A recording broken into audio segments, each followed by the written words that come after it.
নবীজি সাল্লাল্লাহু আলাইহি ওয়াসাল্লাম বলেন, সাহাবীরা আমার মনে রাখো, এই দুনিয়াতে শয়তান এবং জিন্নাতেরা পৃথিবীর মানুষকে ওয়াসওয়াসা দেওয়ার জন্য পুরো পৃথিবীতে ঘুরে। শয়তান বিভিন্ন দলে দলে উপদলে বিভক্ত করে তার চেলা চামুন্ডা যারা আছে এদেরকে দুনিয়াতে পাঠায়। কেউ যায় ত্রিকোণ মহল্লা, কেউ তো যায় জাতকর্ণ পাড়া, কেউ যায় যাত্রা পাশায়, কেউ যায় আরো কত জায়গার নাম জানা আছে, সব নাম তো বলার দরকার নাই।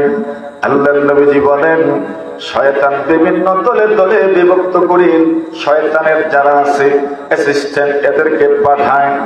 এদের জিম্মাদারি হলো তোমরা মানুষকে ধোঁকা দিবা। আল্লাহর নবীজি বলেন, পানি দিয়ে যে আমরা উযু পড়ি, পানির ক্ষেত্রেও, পানি ব্যবহারের ক্ষেত্রেও আমাদের দিলে ওয়াসওয়াসা এবং কুমন্ত্রণা সৃষ্টি করার জন্য শয়তানের একটা দল নিয়োজিত আছে। এজন্য দেখবেন কিছু মানুষ শুধু উযু পড়তেই থাকে, জামাত চলে যায়, এরপরেও তার উযু শেষ হয় না, আছে না নাই? আল্লাহর হাবিব বলেন, ইত্তাকু বিসুমা সালমান, তোমরা পানির কুমন্ত্রণা থেকে বেঁচে থাকো। আল্লাহ রাসূল বলেন, পানির ক্ষেত্রেও শয়তানের একদল নিয়োজিত আছে, এরা ওয়াসওয়াসা সৃষ্টি করে। ইউকালু লাহুল ওয়ালাহা, এদেরকে বলা হয় ওয়ালাহা।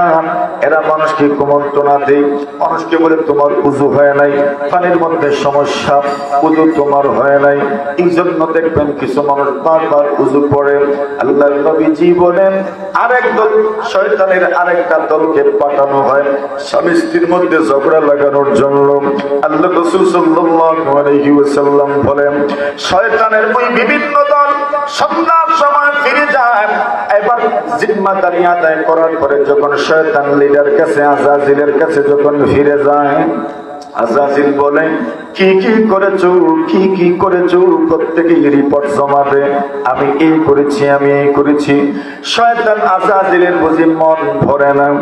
তখন একদল বলে, সাহেব আমি একটা কাজ করেছি, স্বামী স্ত্রীর মধ্যে দ্বন্দ্ব লাগায় দিয়ে এসেছি। আজাজিল শয়তান বুঝি বলে, আয় আয় তুই আমার গলায় লাগ, তুই একমাত্র কাজের কাজ করেছিস। দেখছেন নি?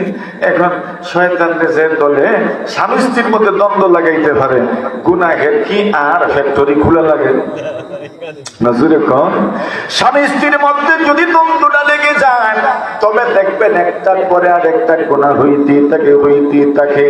আর কোন মতে যদি দ্বন্দ্ব লাগাই দিতে পারে আর তালাক পর্যন্ত নিয়ে যেতে পারে, দেখবেন 3 তালাক দেওয়ার পরেও এরা খুব সুন্দর করে ঘুরায় বলবে, হুজুর তালাক যখন দিছি তখন 3টা দেয় নাই, 2টা দিছি। বলবে 1টা দিছি, কেউ তো বলবে হুজুর দিছি যে মনেই নাই, কেউ তো বলবে হুজুর দিছি কিন্তু ওই সময় বেহুশের মতো হয়ে গিয়েছিলাম, পাগলের মতো হয়ে গিয়েছিলাম। একটা মাত্র দ্বন্দ্ব সৃষ্টি করেছে, একটা অপরাধের কারণে তালাকের মতো পর্যায়ে যখন পৌঁছে গেল, এইবার দুজন যখন পরামর্শ করে তালাক হয় নাই এমন একটা ফতোয়া নেওয়ার জন্য হুজুরের কাছে যায়, সুন্দর করে পতন লিখে কিছু হুজুররা তো এমনও আছে, এরা সুন্দর করে শিখায় দেয়, এমন ভাবে লিখো, এমন ভাবে লিখো, এমন ভাবে লিখো, এরপরে ফতোয়া দেন তালাক হয় নাই। আপনি বলেন, বুকে হাত দিয়ে বলেন তালাক হয় নাই। আপনিও তো জানেন তালাক হয়ে গেছে, আপনি নিজে ওই হুজুরের উপর আশ্চর্য হন, আপনি জানেন তালাক হয়ে গেছে, কিন্তু উনি যে ফতোয়া দিয়েছেন আপনারও মনোভূত হয় নাই, আপনিও জানেন তালাক হয়ে গেছে। আল্লাহু আকবার। এটা হয়ে যাওয়ার পরেও যখন সংসার করবেন, সন্তানাদি হবে, ওই সংসারটা জিনার সংসার, ওই সন্তানাদি গুলো হবে যারও সন্তান হারাম সন্তান, কোনো সন্দেহ নাই, ঠিক না? বলেন আর কোন গুণা লাগে? ওই শয়তানে কয়, আয় গলায় লাগাইয়া তুই বড় কাজের কাজ করেছিস। নাউজুবিল্লাহ, জুড়ে বলেন। কষ্ট হইতেছে নি আপনাদের? এখন শয়তানে এই টিম এই কাজ করে, শয়তানের ওই টিমের কাজ। আমরা বললাম এবার আসেন শয়তানের আরেক টিমের কাজ হইল, শয়তান শুধু কুমন্ত্রণা সৃষ্টি করে, কুমন্ত্রণা সৃষ্টি করে। আল্লাহর নবী বলেন, মসজিদে যখন ঢুকে যাবে এরপরে তুমি মসজিদ থেকে বের হবে না। যাদের গ্যাস্ট্রিকের রোগ আছে মসজিদে ঢুকার পরে অনেক সময় মনে হয় হাওয়া বের হয়েছে, আসলে বের হয় নাই, কিন্তু ওয়াসওয়াসা সৃষ্টি হয়, কি জানি আমার বাতাস বের হইল কিনা। রাসূল বলেছেন, যতক্ষণ পর্যন্ত আওয়াজ শুনবেন না, যতক্ষণ পর্যন্ত দুর্গন্ধ না খেয়ে লাগবে না, ততক্ষণ পর্যন্ত আপনি উযু গেছে মনে করে উযু পড়তে আসবেন না। সুবহানাল্লাহ। মানে সন্দেহের সবগুলো ছিদ্রকে বন্ধ করে দিয়েছেন। আল্লাহু আকবার বলবেন না? শুনেন, আরেকটা শুনেই আপনাদের। দেখবেন আমরা অনেক সময় উযু পড়ি, পেশাবখানা যাই, পেশাবখানাতে পেশাব করার পরে যখন পানি নেই, এরপরে মাঝে মাঝে সন্দেহ হন, আচ্ছা রে পেশাবের পরে যখন দেখবেন এদিকে একটু ভিজা ভিজা আছে, এদিকে একটু ভিজা ভিজা আছে, তখন মনে হয় কি জানি এর পরে নিবে রইল। আর হয় কিনা এরকম? আল্লাহর হাবিব সাল্লাল্লাহু আলাইহি ওয়াসাল্লাম বলেন, এইভাবে যদি তুমি সন্দেহের রোগী হয়ে যাও তবে তোমার দ্বারা আর ইবাদত করা সম্ভব হবে না। এজন্য আল্লাহ রাসূল বলেন, তুমি এমন সন্দেহের রোগী হয়ে যাওয়ার আগে পেশাব করার পরে নিজেই নিজের হাত দ্বারা লজ্জাস্থানের উপরে, মানে লুঙ্গির উপরে, পায়জামার উপরে, প্যান্টের উপরে এমন ভাবে আঙ্গুল দিয়ে পানি ছিটা দিবা যেন আপনার সন্দেহ সৃষ্টি না হয়। কেন, এরপরে যখন দেখবেন পানি দেখা যায় তখন নিজেই সিদ্ধান্ত দিতে পারবেন, আরে সিটা তো আমিই মারছি। সুবহানাল্লাহ। দেখেন না, মানে সন্দেহ দূর করে, রাসূলের হাদিস এটা, সন্দেহ দূর করার জন্য রাসূল বলছেন সন্দেহের রোগী হইও না তুমি। যারা সন্দেহের রোগী হয় এরা তো কোন অবস্থায় থাকে সবাই জানে, এরা প্রত্যেকদিন 5 ওয়াক্ত নামাজে লুঙ্গি বদলায়। এখন কিছু মানুষ তো আছে, এখন লুঙ্গি পরিবর্তন করবো দেখে নামাজই পড়ে না, আছে না নাই এমন? এই জন্য বলছেন সন্দেহের রোগী হইল না, নিজে নিজে পানি সিটা দিয়ে দাও। তখন কি মনে হবে, আরে এটা তো পেশাবের সিটা না, আমি তোমার সিটা। দেখছেন নি সন্দেহ কিভাবে দূর করছেন রাসূল করিম সাল্লাল্লাহু আলাইহি ওয়াসাল্লাম। আসেন এখন আমরা যেই কথাটা মূলত বলতে চাচ্ছিলাম, আল্লাহ রাসূল বলছেন তোমরা গোসলখানায় কি করো না? আলহামদুলিল্লাহ বলেন, গোসলখানায় কি করো না? পেশাব করো। এখন এটা বুঝাইয়া দিই আমি আপনাদেরকে। দেখেন আমাদের কিছু গোসলখানা আছে মাশাআল্লাহ, পানি নিষ্কাশনের ব্যবস্থা আছে, পেশাব চলে যাওয়ারও ব্যবস্থা আছে, পেশাব যাওয়ার আলাদা রাস্তা, পানি যাওয়ার আলাদা রাস্তা আছে না নাই? আমরা অনেকেই নিজের বাথরুম গুলো যেখানে মনে করেন কমেন্ট বসাই ওটা একটু উঁচু করে দেয়, এর মানে যাতে করে পেশাবটা ওই রাস্তা দিয়ে চলে যাবে, পানি আর এক রাস্তা দিয়ে যাবে। এটা হলো আমাদের সমাজের গোসলখানা এবং পেশাবখানা এক জায়গা থেকে। এখন এমন পজিশনে, এমন প্রেক্ষাপটে, এমন একটা পরিবেশে আমরা যদি এখানে পেশাব করি তো অসুবিধা নাই, কেন পানি যাওয়ার ব্যবস্থা আছে, পেশাব যাওয়ার কি আছে, ব্যবস্থা আছে। সমাধান হইল তো? আরে গেছে তো, পেশাব আপনার চলে যাওয়ার একটা ব্যবস্থা আছে। এখন সমস্যাটা হইল অন্য জায়গায়। সমস্যাটা হইল আমরা যে কমেন্ট গুলো বসাই, এই কমেন্ট গুলোতে দেখবেন এগুলোর হাইট খুব কম হয়। কিছু কিছু কমেন্ট আছে খুব ছোট কমেন্ট আছে না নাই? এখন মনে করেন আমাদের পেশাবে যদি বেগ বেশি হয় তাহলে সেটা উঠে না। এটা বুঝবেন না, এটা বোঝার জন্য পরীক্ষা করে দেখেন, একদিন পুরোটা বাথরুম যদি শুকনা থাকে, এমন কোন দিন আপনি ভালো করে ব্যাগের সাথে কমেন্টে পেশাব করে দেখেন, দেখবেন আপনি চতুর্দিকে কিছু সিটা উঠে। এটা হইল একটা। দ্বিতীয়টা হইল, এটা তো পেশাব করার সময় তো আমরা ওই দিকে বসি, জানি না আপনাদের বসে কোন দিকে, ঠিক আছে, তত মানে এই দিকেই বসি আমরা, বা এই দিকে বসি। এখন যদি বড় ইস্তেঞ্জা করি তখন তো আমরা ঠিক উল্টা বসতে হয়। ওই সময় কিন্তু পেশাবটা পড়েই একদম কমেটের গোড়ায়, তখন পেশাবের সিটা উঠার সম্ভাবনা আরো বেশি থাকে। এখন বলেন, যদি কোনো মানুষ এই গোসলখানায় পুরো ভালো করে দৌত না করে যদি এই পেশাবখানার গোসলখানায় যদি গোসল করে, তাহলে পেশাবখানার উপরে তো সিটা আছেই। এখন গোসল করলে পেশাবের সিটা গোসলের পানির সাথে মিলল কিনা? আল্লাহ রাসূল এই জন্য বলেন, নাহা রাসূলুল্লাহ সাল্লাল্লাহু আলাইহি ওয়াসাল্লাম আনিল বাউলি ফিল মুস্তাহাব। রাসূল বলেন, গোসলখানায় পেশাব করো না। তুমি যদি পানি নিষ্কাশনের ব্যবস্থা থাকে, তুমি বড় অসুবিধা নাই, গোসল করো, পেশাবও কোনো অসুবিধা নাই। এজন্য আমাদের জন্য উচিত হইল আমরা খুব ভালো করে পেশাবের পরে পুরোটা মানে কমেটের আশেপাশ খুব ভালো করে ধৌত করে নিব, তখন আর সন্দেহ থাকলো না। কেমন? ইনশাআল্লাহ। এখন মূল কথায় যাই।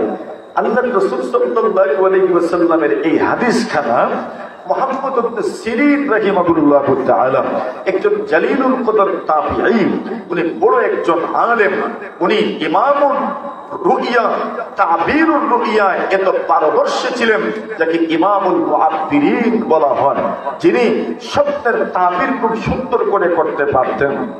উনাকে একজন বলছে, হুজুর পেশাবখানায় গোসলখানায় বুঝি পেশাব করে নিষেধ? কেন নিষেধ? গোসল কেনায় পেশাব করলে নাকি ওয়াসওয়াসা সৃষ্টি হয়। উনি বলছেন, রব্বুনা আল্লাহু লা শারীকা লাহু, আমাদের আল্লাহর সাথে কেউ শরীক নাই। এই কথার অর্থ হইল, আরে ওয়াসওয়াসার সৃষ্টি করতে আল্লাহ, পেশাব গোসলখানায় পেশাব করলে ওয়াসওয়াসা কেন সৃষ্টি হবে? অন্য কাউকে খালিক মানা যাবে না। ওই কথাটা আমরা আপনাদের সামনে উল্লেখ করা জরুরি মনে করছিলাম। আসেন যাই মূল কথায়। দুনিয়াতে কোন জিনিস হয় ওইটা কার ইশারায় হয়? আগুনে জ্বালায় যে কার ইশারায়, ওয়াসওয়াসাও সৃষ্টি হয় কার ইশারায়? দুনিয়ার বাকি সবগুলো হলো একটা মাধ্যম। এগুলো কি মাধ্যম? রাসূল বলছেন, চলুন তো আপনি জমাট পানিতে পেশাব করবেন না, গোসলখানায় পেশাব করবেন না। কোন মানুষ পুকুরে পেশাব করবে, বলতেন এটাও নিষেধ। তুমি জমাট পানিতে পেশাব করবা, আবার ওই পানিতে গোসল করবা, আবার ওই পানিতে উযু করবা, এটা কেমনে হইল? সুবহানাল্লাহ বলবেন না? মাশাআল্লাহ। নবী কি সুন্দর বলছেন যে তুমি জমাট পানিতে পেশাব করবা, আবার ওই পানিতে উযু করবা, আবার ওই পানিতে গোসল করবা। আল্লাহ, এটা একটা কথা হইল? মানে নিষেধ করে দিয়েছে জমাট পানিতে তুমি পেশাব করো। কেন জমাট পানিতে পেশাব করবে, আবার ওইখানে গোসল করবে, আবার ওইখানে উযু করবে? এটা কেমন? এর মানে নিষেধ করা হচ্ছে। যদিও পানি না পাক হবে না ঠিক, কিন্তু রাসূল বলছেন তুমি ওইখানে পেশাব করবা, আবার ওইখানেই তুমি উযু পড়বা, আবার গোসল করবা। সুবহানাল্লাহ বলবেন? উলামায়ে কেরাম বলেন, কেউ যদি জমাট পানিতে পেশাব করে তো জেহেন শক্তি কমে, স্মরণশক্তি কমে। কেউ যদি নিজের পেশাব পায়খানার দিকে তাকায় তবুও তার স্মরণশক্তি কমে। সুবহানাল্লাহ বলেন? বুঝছেন? মানে এই দুনিয়াতে কিছু জিনিস এমন আছে যেটার একটা প্রভাব আছে, সুদূর প্রসারী প্রভাব আছে। যদি আপনি এটা করেন তো এটা হইতে পারে, এটা করবেন তো এটা হবে, এটা করবেন তো এটা হবে। তো বিভিন্ন জিনিস আছে। তো বলছেন গোসলখানায় পেশাব করলে ওয়াসওয়াসা সৃষ্টি হয়। আসেন মালিক ইবনে দিনার রাহমাতুল্লাহ আলাইহি বলেন, এক কাজ করো, আমি তোমাকে চ্যালেঞ্জ করছি, চলো জ্বালায় তো আগুনে, তুমি মনে করো আগুনেই জ্বালায়, আমি মনে করি জ্বালায় কে? জোরে বলে তো আসো না আমরা আগুনে হাত দিই। আল্লাহর বান্দা করে আমার আমি ভাবতাম। এভাবে মালিক ইবনে দিনার বলেন, আগুনে হাত দিই, আমার রব উনি তো জানান আমার আল্লাহ আমাকে ইবাদত করবেন, আমার হাত জানাবেন না, আগুনকে আল্লাহ তাআলা রুখবেন, আগুনকে আল্লাহ তাআলা বাধা দিবেন। নাস্তিক বলে আমার সাহস হয় না। ইমাম মালিক ইবনে দিনার বলেন, চলো তোমার হাতের সাথে আমার হাতটা মিলাই দিই। আমি তোমার হাত দেখা আগুনে দিতে বলছি না, আমার হাতের সঙ্গে মিলে তোমার হাত আমি আগুনে দিব, দুজনের হাত একসাথে আগুনে দিব। ইমাম মালিক ইবনে দিনার ওই লোককে কোনো মতে বুঝায় শোনায়, হাতটা আগুনে দিলেন। কি কারামতে দেখা যায়, আল্লাহর কি কুদরত দেখা যায়। ইমাম মালিকের হাত তো জ্বলে নাই, সঙ্গে সঙ্গে নাস্তিকের হাত জ্বলে নাই। এভাবে মালিক ইবনে দিনার রাহিমাহুল্লাহু তাআলা বলেন, আল্লাহ আমার হাত জ্বলে নাই, এটা তো আমার বিশ্বাসই ছিল। আপনি সৃষ্টি করেন, আপনি একমাত্র খালিক, আপনি একমাত্র কুদরতওয়ালা, আপনি চাইলে সবকিছুই করতে পারো। এই দুনিয়াতে আর কেউ কিছু করতে পারে না। আপনি যা চান তাই হয়, আপনার সিদ্ধান্ত ছাড়া কোনো কিছুই হয় না।